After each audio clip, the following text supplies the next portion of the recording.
how do you see, Rohit Sharma and Virat Kohli, specifically the way they both played their last 50-over tournament in India, 2023 World Cup, and after that, the kind of discussions, the kind of, at this point of time, what they are, going through here in Australia.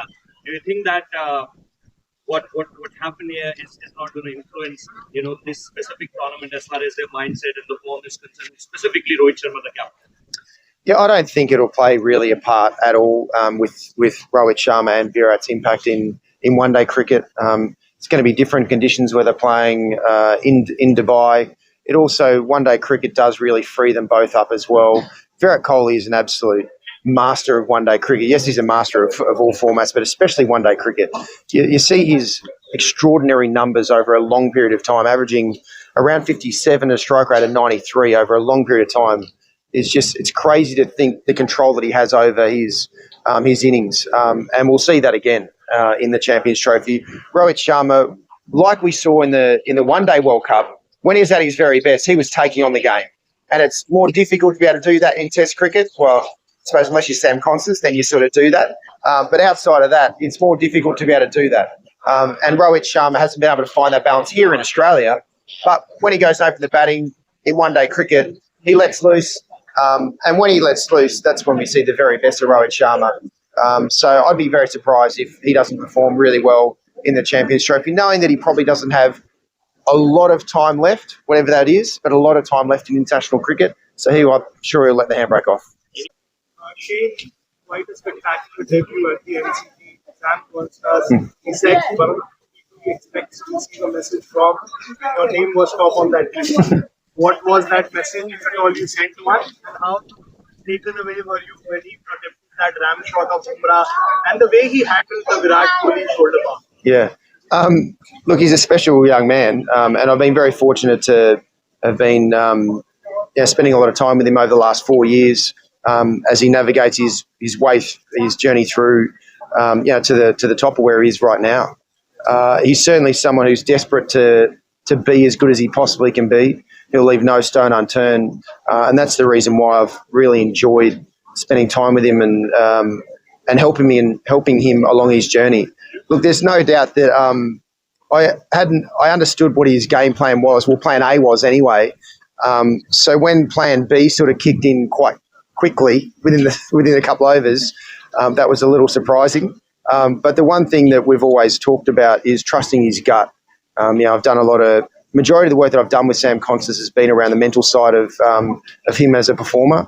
And one of the things that we really talk about is trusting your gut feel, trusting intuition of what's required right now. And obviously after those first couple of overs with Bumrah sort of weaving his magic, he felt that if I was just going to bat normally like I am, then it's a matter of time before he gets me out. So he obviously just went with what he felt and fully committed to it. And that takes a lot of courage. And that's when cricketers are at their very best as well. They weigh up all the situations, they trust what they feel, and then fully commit to it. And Sam certainly did. Look, it's going to be a different challenge for it now because he's shown what his plan B is, and we already saw in that second innings the field position certainly changed. So it's going to be a good test of his evolution to be able to continue to work through how he can take the game on against the best batters and the best bowlers in the world. But he's certainly got all the gears and all the skills to be able to make those adjustments quickly. Just a quick follow-up on that. Is it a shame that India is not playing in Pakistan? What's your take on that? That's a nice little hospital pass you give me there.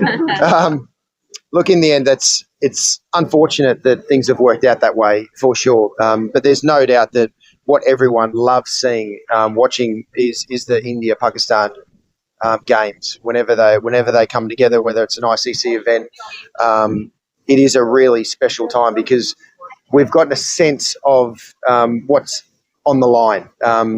We know from an Australian cricket's perspective how it is playing against our arch rivals, England. So to know how big a rivalry it is between India and Pakistan is always something special that no cricket fan wants to miss that game. So it is unfortunate that India aren't travelling to Pakistan for this Champions Trophy.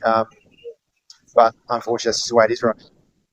Then after many decades, after a couple of decades, the tournament is moving to Pakistan. How big will it be for the Pakistani cricket who have been debarred of watching some quality international cricket in the last decade or so? For them, for the fans, how important will it be?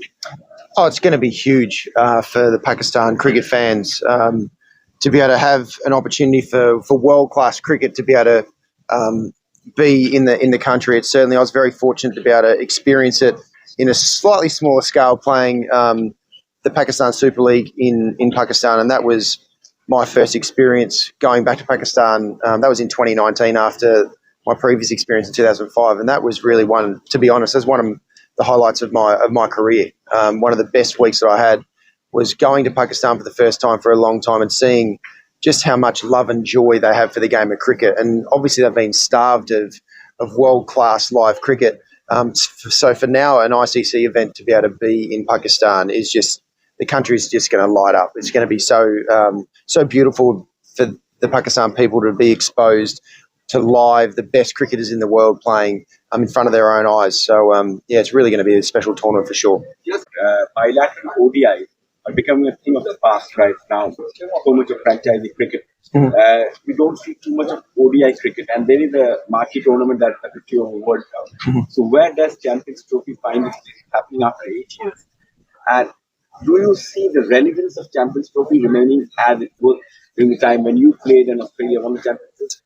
Yeah, for me, the Champions Trophy is a critically important tournament in world cricket, because the One Day World Cup is only every 4 years, and the Champions Trophy was great because it broke up those 4 years. So you were playing an ICC event, and the Champions Trophy was a special tournament from a playing perspective because there was always something riding on every single game. And when you're playing bilateral series throughout the year, it can get a bit stale, whether that's from a playing perspective, but for the fans as well. But when you play an ICC event and a Champions Trophy where there's only 8 teams, there is something riding on every ball. And as a team, you have to hit the ground sprinting. Otherwise, you'll be out like it was for the Australian team in 2013.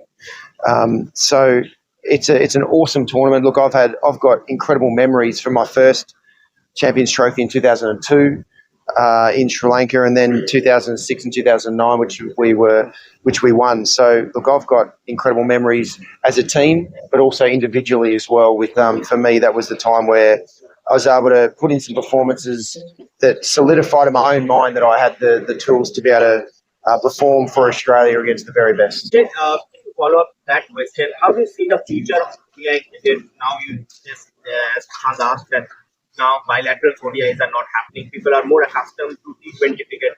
So, do you see any changes in the format? Maybe some that, like the Sachin Tendulkar suggested, 25 over, 25 over. Any changes do you see, or how do you make ODIs more interesting?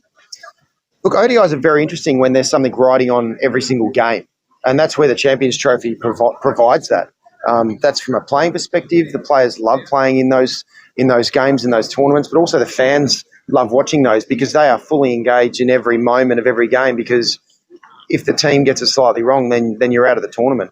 Whereas the bilateral series, yeah, there's not as much context in general across the board, and that's why the more tournaments there are, like an ICC event like the Champions Trophy or the World Cups, that's when the fans really are fully engaged and the players are really putting it all on the line as well.